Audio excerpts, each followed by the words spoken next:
Hello, and welcome to today's webinar. My name's Richard Williams. I'm a Policy Associate here at the SRA. The topic for today's webinar is our new approach to continuing competence.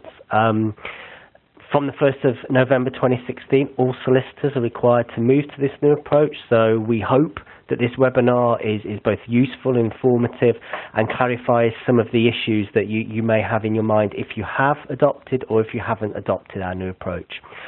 Before I start going through the slides, a couple of housekeeping points. Firstly, if you have any technical issues, please use the box available to flag those up, and someone on the other end will be able to help you. Secondly, please feel free to, during the duration of the webinar, ask as many questions as you like. There is some time dedicated at the end for me to have a look at those questions and answer them.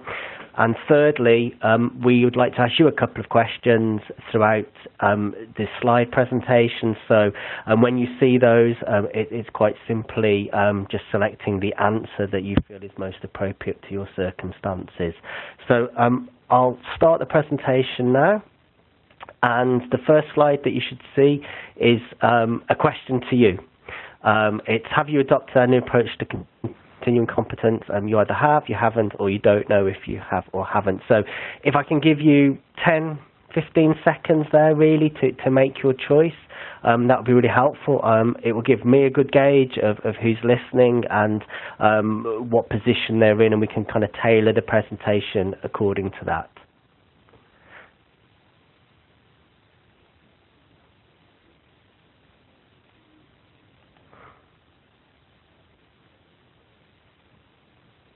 Okay, results are in.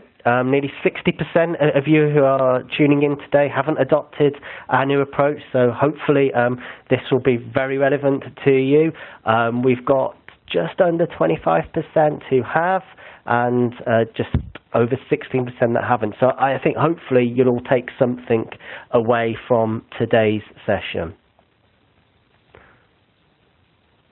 So the next slide is really to set the regulatory context for our new approach. So I want to set sort of the backdrop as to why we think a new approach is needed and why is it important. So our purpose as a regulator is really to protect consumers of legal services and to support the operation of the rule of law and the proper administration of justice. Now, having competent, ethical solicitors post-qualification is integral for us to be able to deliver those regulatory objectives. So you can see why from our perspective it's really important. I think the other point as well actually is there's a real benefit here for consumers of legal services if they can access competent and ethical solicitors. So there's a legal services market point here and effectiveness of the legal services market.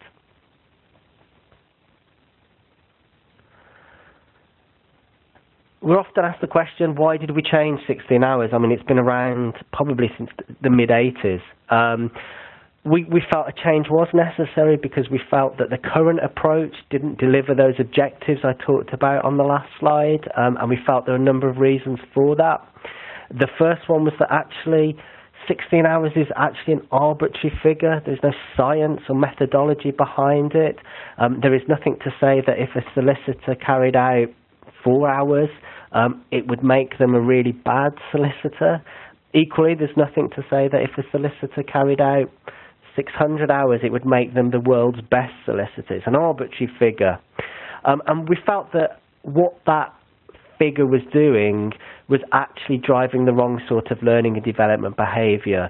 Some solicitors and some firms were focused on meeting the regulation to acquire 16 hours of learning and development rather than really thinking about what it is they need to do in order to deliver a proper standard of service. So the balance was very much in favour of compliance with an arbitrary regulation rather than the focus of competence, which is actually what the original obligation was designed to do. The third point really is that it's a blanket requirement. It requires all solicitors, irrespective of their role, of their job, of their function, to undertake 16 hours. Now, the way that the legal services market is structured these days and the way that the firms are structured and the way that practice is structured is that there's massive diversity within there. Not everybody needs to undertake 16 hours of learning and development, and it really is role and function specific. But us as a regulator, requiring everyone to do it, actually places for some firms and for some solicitors unnecessary regulatory costs on them. And obviously that's a situation we'd like to avoid.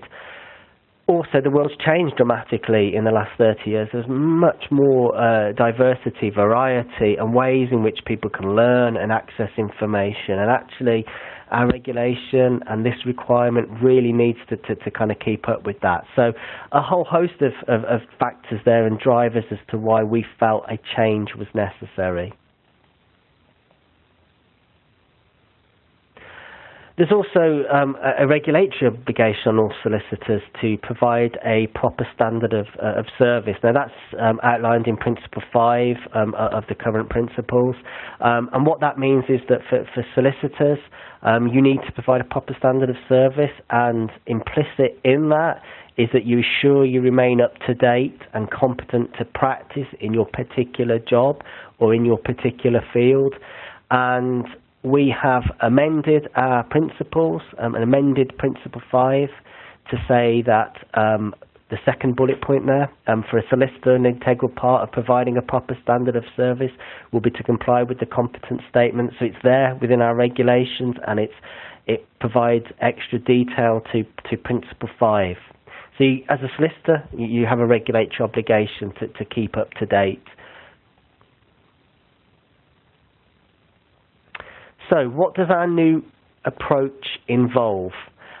Firstly, we've removed the requirement for all solicitors to undertake 16 hours of continuing professional development per year. That will go under the new approach.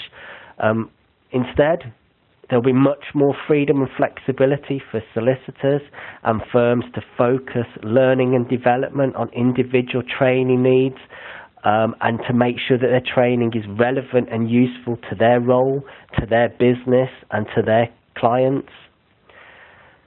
The new approach involves, I suppose, 3 core steps. The first one is really to reflect on your practice, and why we reflect on practice to identify learning and development needs. We're then asking solicitors to plan and address those learning and development needs, and for solicitors to record and evaluate those the actions that they've done to address those learning and development needs. And I will come on to some more detail about what's really involved with those sorts of stages a little further on in the presentation. We're also asking all solicitors to make an annual declaration to us that they've done those 3 steps above. So really that's a kind of high-level overview of what the new approach involves.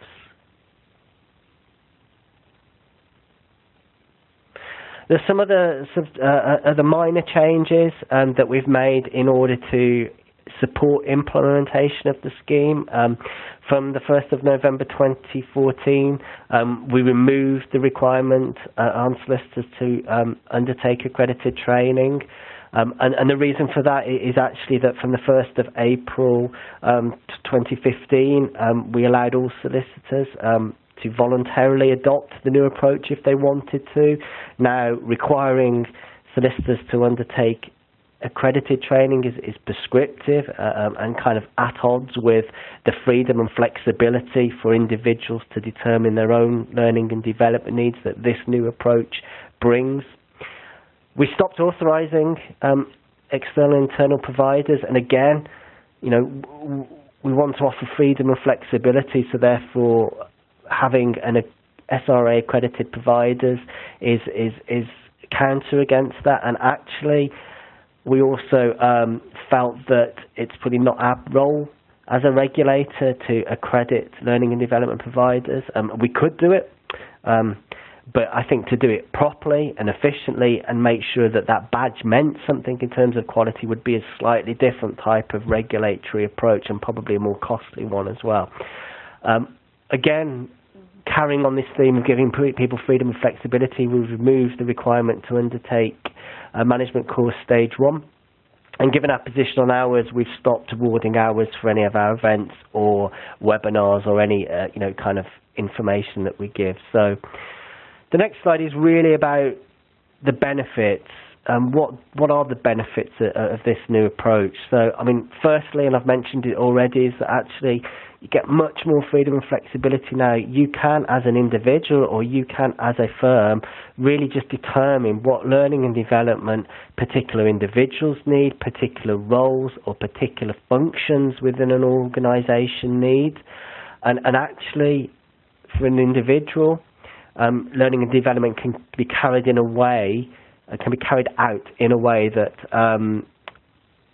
meets an individual's learning and development style. So, if you're someone that learns through podcasts, through webinars, through short videos, through blogs, then that's absolutely fine under our new approach. But if you're someone who prefers a more traditional route for learning and development, and again, that's absolutely fine. It is entirely up to you to determine what learning and development activity you take in order to meet your learning and development needs. And also, I think another big point is the third bullet point there is really around the competence statement clarifies what we mean by a proper standard of service. So we are for the first time articulating and translating what Principle 5 means in practice. And I'll come on to talk a little bit more about the competence statement in the next few slides. I think something that's not on that slide that is a benefit is really that actually we're reducing the cost of compliance with our regulation. Now, I go back to the point I made at the very beginning. Not all individual solicitors need to undertake 16 hours of learning and development. So actually, if we're giving people freedom and flexibility, we're reducing the cost of compliance.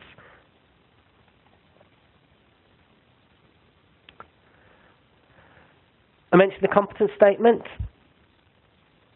What the competence statement does is really describe the core skills the public should be able to expect from solicitors, and you can see on the screen there for kind of what they are. There's ethics, technical legal practice, working with other people, managing yourself and your work. The competence statement is really a broad definition of competence, and the advantage of it being a broad definition is that it recognises that the requirements and expectations change depending on a job role and context. But it also recognises that actually individual competence develops, and that an individual might work competently at many different levels, either at different stages of their career or indeed on different bits of work or jobs that they may do depending on the day. A key point that we'd like to point out is that actually we're not requiring all solicitors to be competent against every single part of the competence statement. We don't think that's feasible or achievable. What we're saying is that you should use the competence statement as a guide to help you identify your learning and development needs. If we're saying this is what good looks like, you can have a look at it and judge where you think there might be gaps are depending on your role, depending upon your function and depending upon your context. But certainly not every single solicitor needs to meet every single point within that competence statement. Our competence statement is available online, so if you wanted to look at some more of the detail and lots of the different behaviours that sit within that, I would encourage you to do so.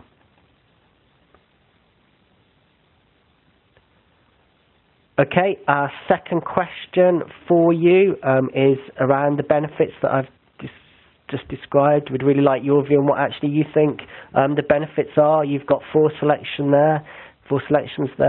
Tailoring is tailored to individual needs. It can better reflect business needs. There's the cost savings and also the option of no benefits. So again, if I can give you all about 10 to 15 seconds to make your selection, that will be really helpful.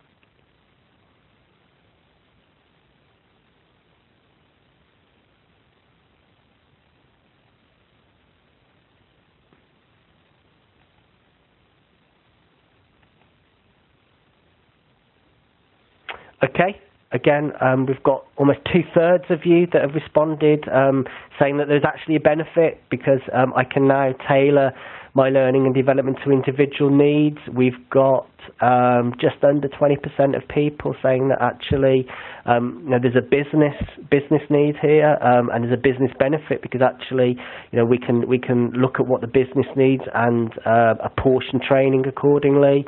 Again, just probably sort of 10% have said that actually the cost saving, and then about 7.9% actually have said that there are actually no benefits. So again, I think that's a really positive picture, and I'll talk a little bit more about some of those benefits as we go through the presentation.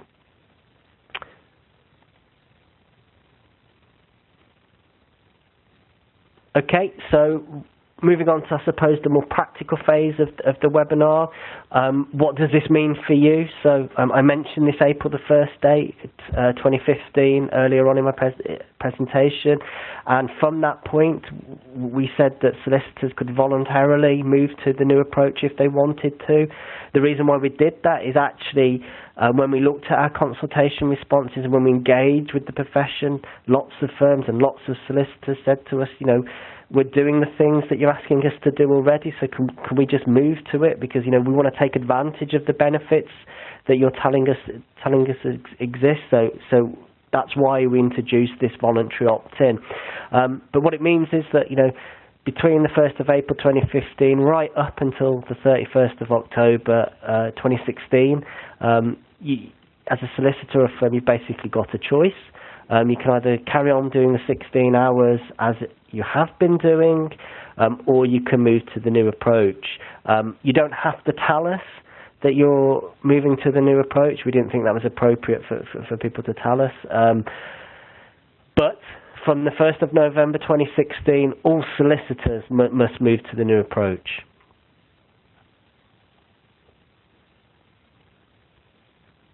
So what does this mean in terms of the practicing certificate renewal exercise? This is, I think, a key concern for solicitors and their firms as to what our new approach means in the context of the PCRE. And there on the screen, you should be able to see what this will mean and how this will play out for you. So for the upcoming PCRE, if you've carried on doing 16 hours, then you will need to make the 16 hours declaration, or if you move to the new approach during the 14-15 CPD year, then you will make the new style declaration, and I'll go on to describe what that declaration looks like. So basically, if you move to the new approach in 2014-2015, you're making the new approach. If you didn't, you're making the declaration that you've completed 16 hours. From 2017, and given the fact that all solicitors will have moved to the new approach, everyone will need to make the new style declaration.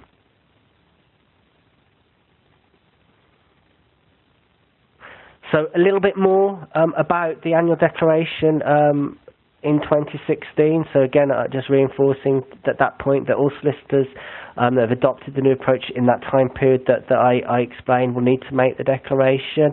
The second bullet point there is the actual text that you will see on the 2016 PCRE form. So the bit in bold is what you will need. You'll be making a declaration against if you move to the new approach, and the bit that isn't in bold will be if you've retained or stayed on the 16 hours approach. Now, there will only be one box to tick.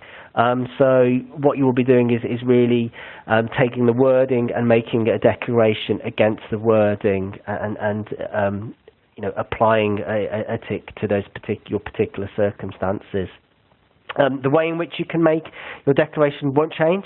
So if you're a firm and you do a bulk renewal, that will remain, and the way in which individual solicitors, if they're not going down that particular route, will make a declaration will remain through the individual PCRE. I think the point that I'd like to kind of stress at this stage is that we actually, we really take this new approach really seriously.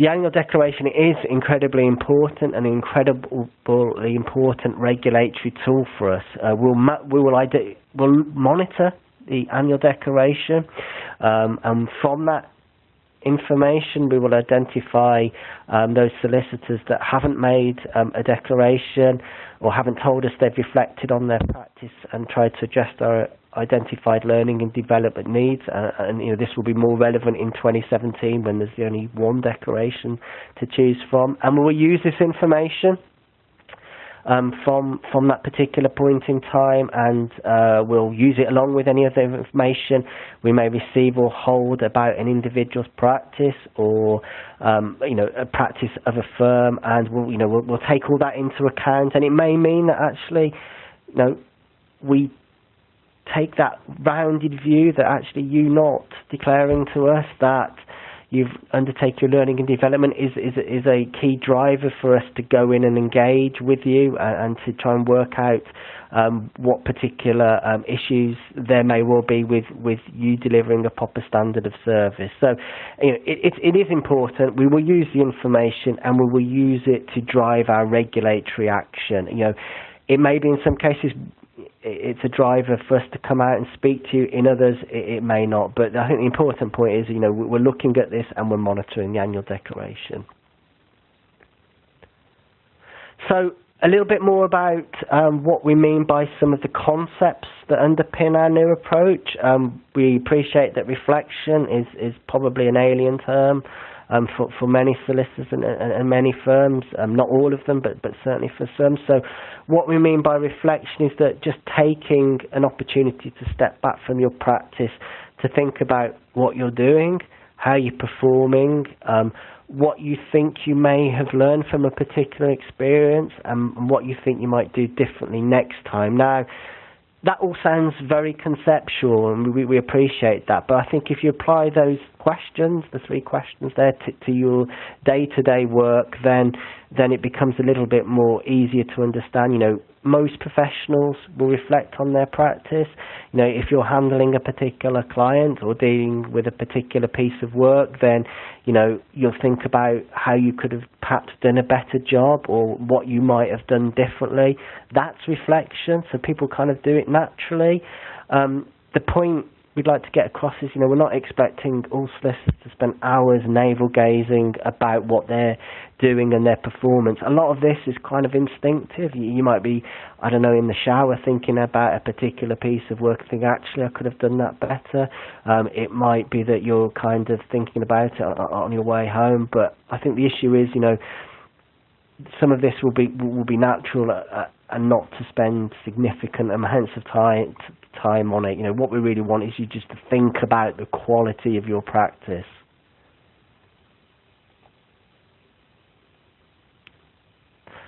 Okay, so you thinking about or you reflecting on the quality of your practice isn't just the only way in which you can identify your learning and development needs, and that's why we think reflection is important, because actually thinking about your practice means that you can identify gaps in your performance or your knowledge or your skills which will enable you to deliver a proper standard of service. So on the screen here, you've got other ways. This is not an exhaustive list. It's not, it's not a complete list. Our toolkit, which I'll come on to talk in a little bit more detail around towards the end of the presentation, has many more ways in which people can identify their learning and development needs. But what we know from our analysis already, that lots of firms and individuals are locking in the requirements of our new approach to their appraisal process, and that gives people an opportunity at a particular point in time to speak with another person, their line manager or someone else, to say, okay, well, how's my performance going? So actually there are other ways in which people can provide input.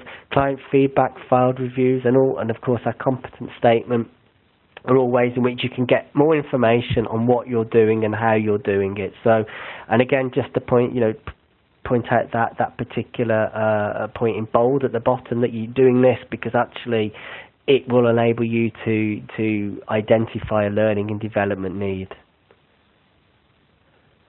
Okay, once you've identified the learning and development need, you need to plan how to meet it. And again, there are 5 prompts there to help you think about how you do that. You know, you can think about what you need to do, why you need to do it, when you need to do it, and how you will meet that identified learning and development need.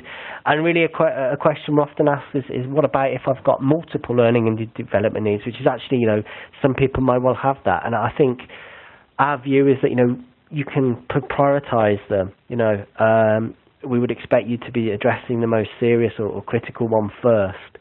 And you need to record this information, and that's really important. I mentioned us monitoring the annual declaration, and I mentioned perhaps it being a driver to come out and speak to you. But if we did come out and speak to you, we'd want to see some evidence that you were doing the things that we're asking you to do.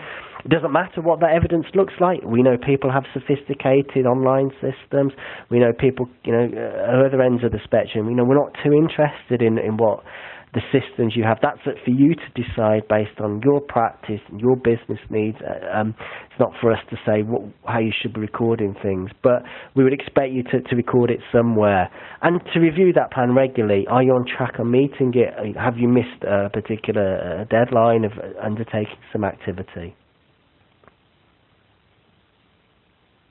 Okay, an example there of what a development plan might look like. Again, it is just an example. You know, we've put it up as part of our toolkit to give you a steer on what you might want to include in it. You know, it's a starting point. Please use it, take it, you know, pull it apart, rebuild it for whatever kind of purpose serves your needs or your business, but it gives you a flavour of something that might work for you.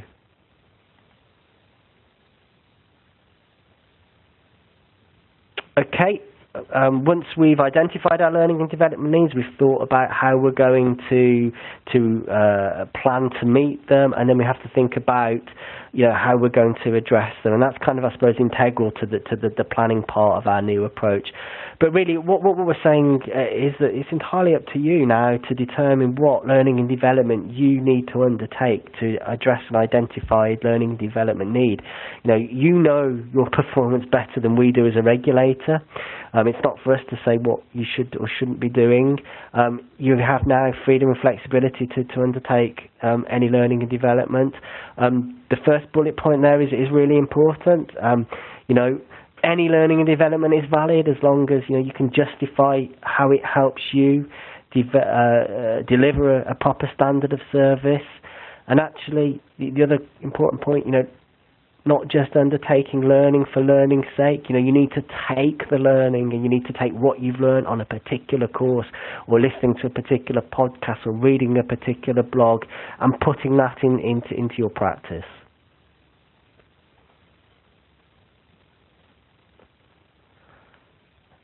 So we would expect, again, for you to record and evaluate the learning and development that you've undertaken. Again, this is part of the evidence. It's part of completing the cycle of our new approach. We want to know what you did, how it was related to ensuring your competence. What you've learned, and when the activity was completed. Again, they're just there for prompts for you. You don't have to follow that religiously. We would expect you, though, and a key point we'd want to get across is really to think about, you've undertaken some learning and development. Did it actually address the identified learning and development need, or actually has it thrown up a little bit more learning and development you need to do? And again, then you're back in the process of planning to address that new identified learning and development need. So, again, just to reiterate, we're not really interested in what this looks like. It's up to you to determine, the systems and processes that you've got in place for recording and capturing this information. We would just expect to see some evidence if we needed to engage with you and ask a question. How are you meeting your continuing competence requirements? Okay, some colourful slides now. We did a survey in spring 2016.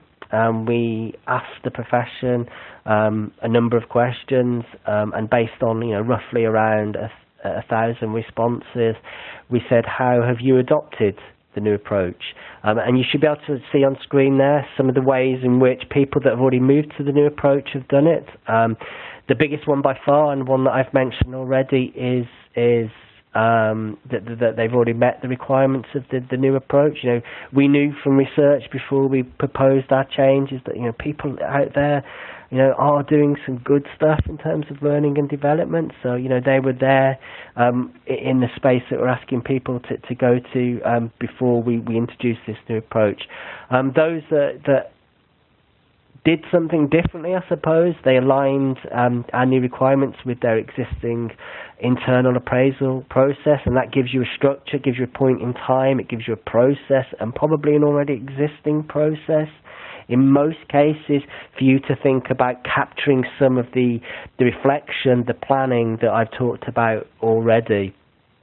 The next biggest chunk really is really about aligning with existing competence frameworks. We know that many firms already have a competence statement within their organisation. They know exactly what they expect from solicitors at various points in their career. What they've done is taken our competence statement and kind of mapped it across to their own. And if there have been any gaps, they put the two together. And again, they've then used existing systems to do that. The other ones are really around introducing new competence frameworks, introducing a new internal appraisal system. So I think the real key point there, and given the fact that just about 70% of you haven't moved to the new approach, is actually to really think about what you've got already, given what I've said and what you've read so far about our new approach, because actually it probably means that you don't have to kind of rip up the floorboards and put in new wiring at all. It may be just small tweaks here and there are required. We also asked the profession, how long did it take you to move to the new approach? How long did it take you to implement it? And again, I think quite overwhelmingly, 2/3 of those that adopted, so 3/4 of those that adopted, said that it actually took less than 3 months. Now, there is less than 3 months to go until all of this, our new approach becomes mandatory for all solicitors, so you still have time. But even then, for nearly 14%, it still took between 3 and 6 months. So I suppose the key messages here are, you can do this relatively quickly. If you read our material within our toolkit, and if you get your heads around what you're doing already, then actually you can quite implement this quite quickly. Now again, I suppose that will depend upon the size of your firm. We know for bigger firms with lots of employees that it takes a little bit longer because there's probably more communication needed and more things to change. But that's not to say it's easier for smaller firms, but perhaps that they don't have to do so much communication. But I think the real point here is that you can do this relatively quickly.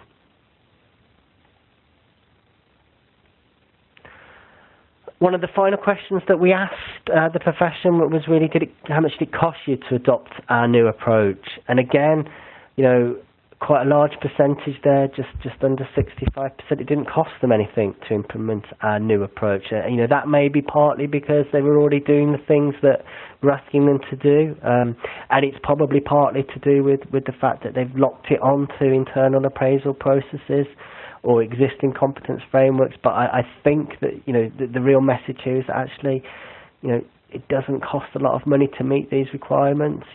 It's about thinking about what we're asking you to do, what you're doing already, and kind of working out what changes need to happen. So I think that's a really kind of positive and strong message from those that have adopted already, that actually it can be done quickly.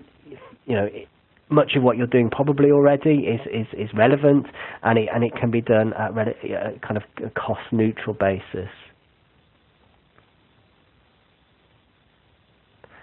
Okay, support. I've talked a lot about our toolkit so far throughout the presentation, and I'll come on to describe what that is in a little bit more detail in the next slide.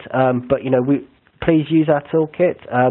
We've got lots of blogs, case studies and webinars available for you to use as part of our suite of information that you can use.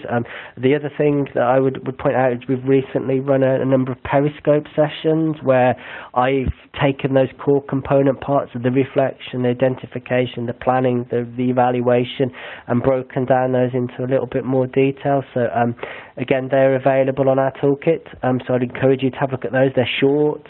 I don't think any of them are any longer than 6 or 7 minutes, so you can have a quick look at those and get a little bit more detail. But importantly, we're here. Please talk to us. You can contact us, and we are here to help you transition to our new approach.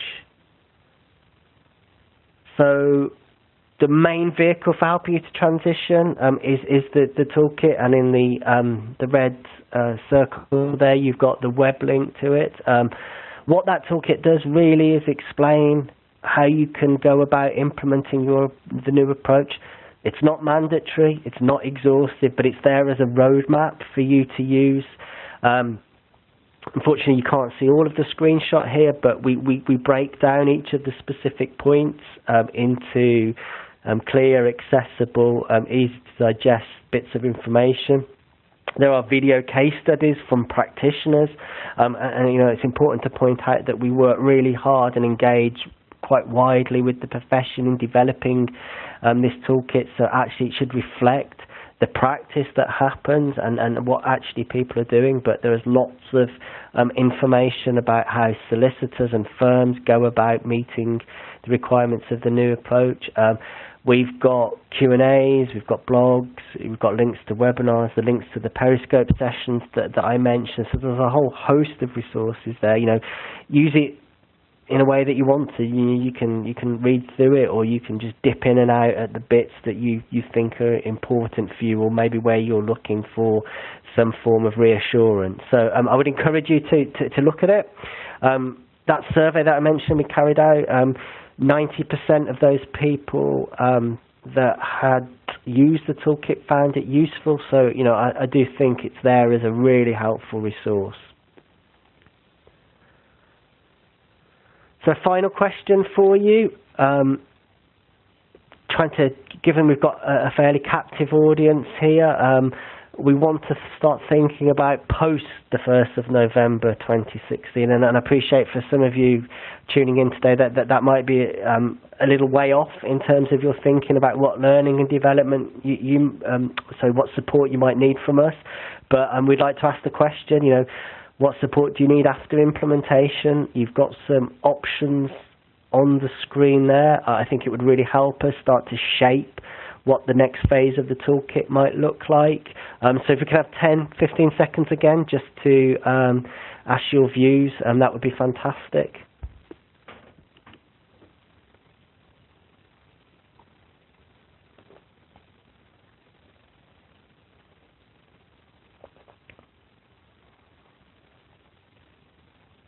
Okay, the answers are in.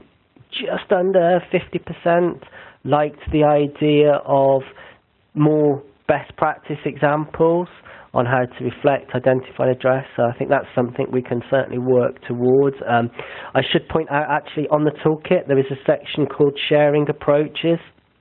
And now what that section covers is actually case studies based on people that have moved to the new approach already.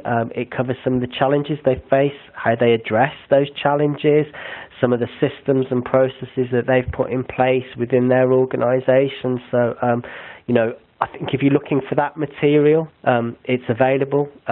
Also, we have a piece of research that's available in our toolkit that looked at some of the best practice within the profession. So, I'd encourage you to have a look at there.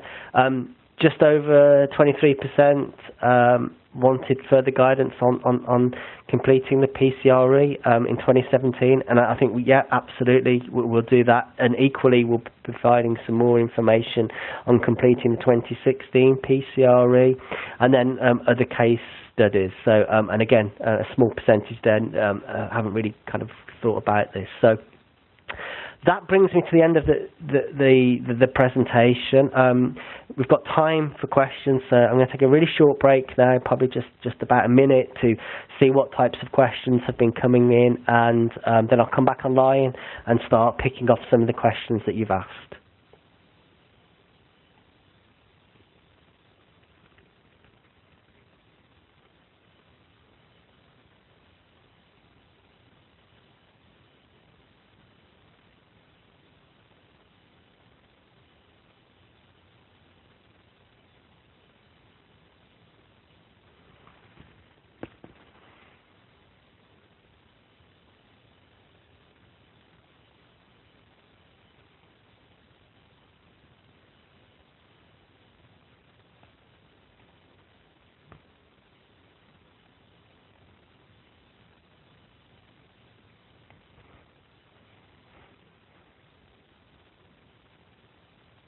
Okay, we've had a large number of questions. I suppose given where everyone is with their planning and implementation, that's to be expected, but obviously I'd like to try and sort of pick out a lot of the sort of key themes now.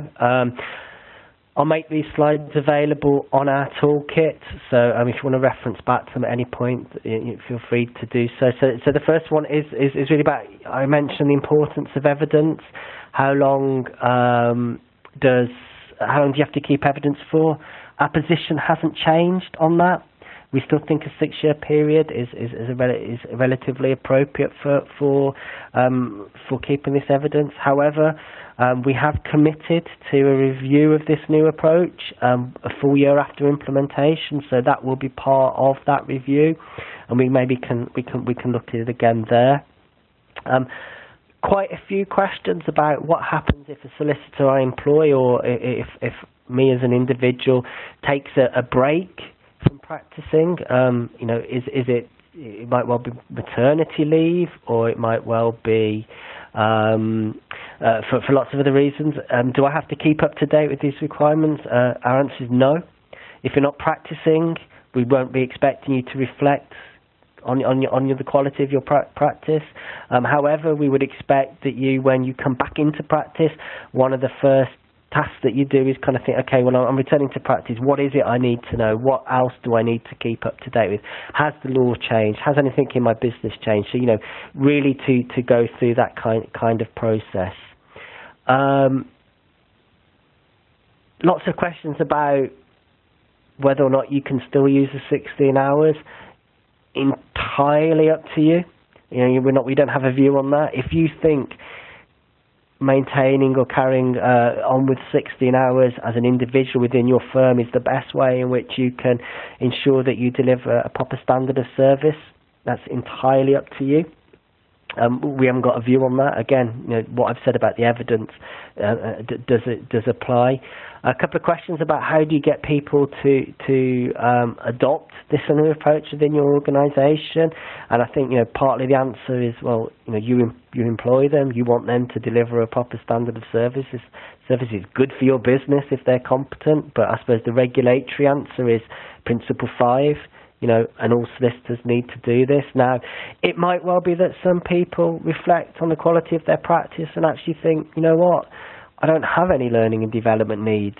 That might well be, permissible under this new approach. We would still expect people to evidence the process, though. And I suppose our view is that, legal services market's changing pretty quickly, pretty rapidly.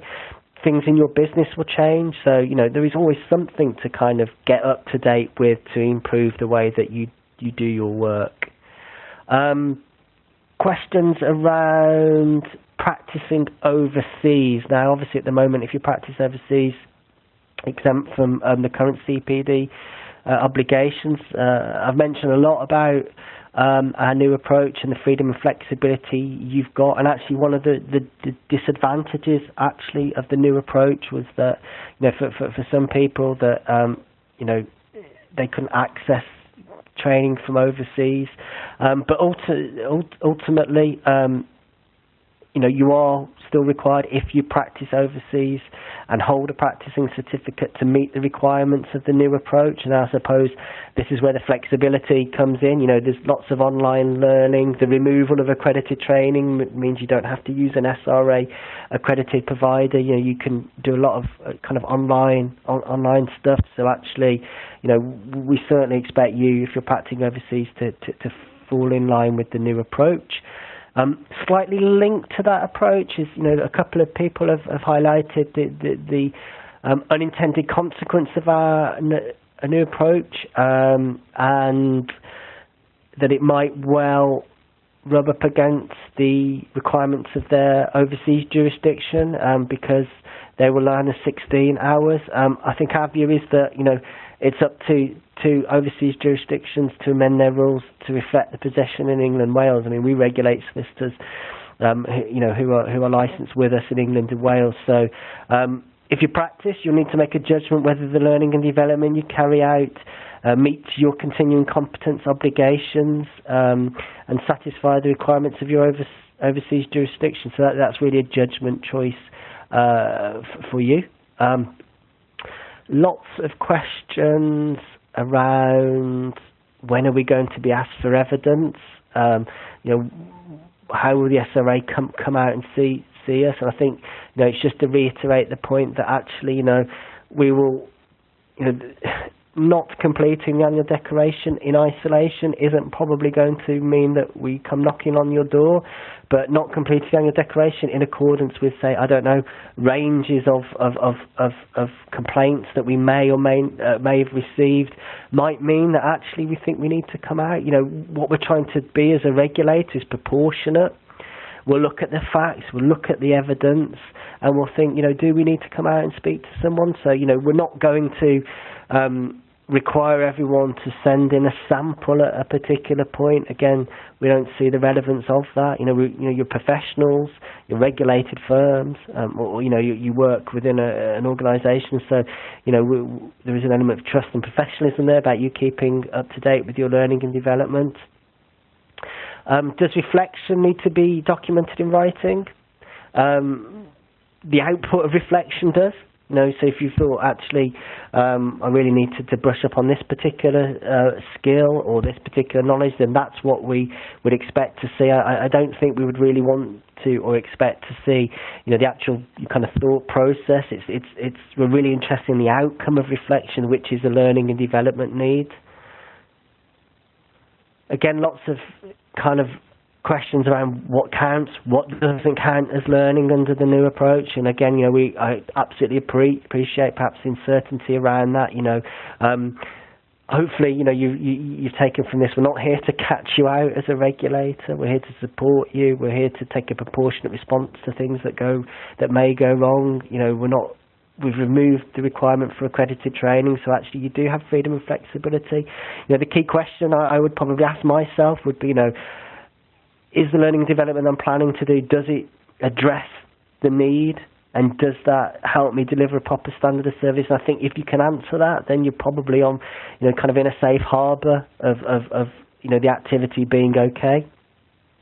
Lots of questions about the PCRE, and again, I think we can pick that up through some guidance which we'll be issuing on the 2016 exercise as well as the 2017. So that's pretty much covered lots of the key themes that we've had. Again, we have lots of Q&As on the toolkit. So again, I'd kind of encourage you to go and have a look at those. Go and have a look at the toolkit full stop. There's lots of really good stuff on there.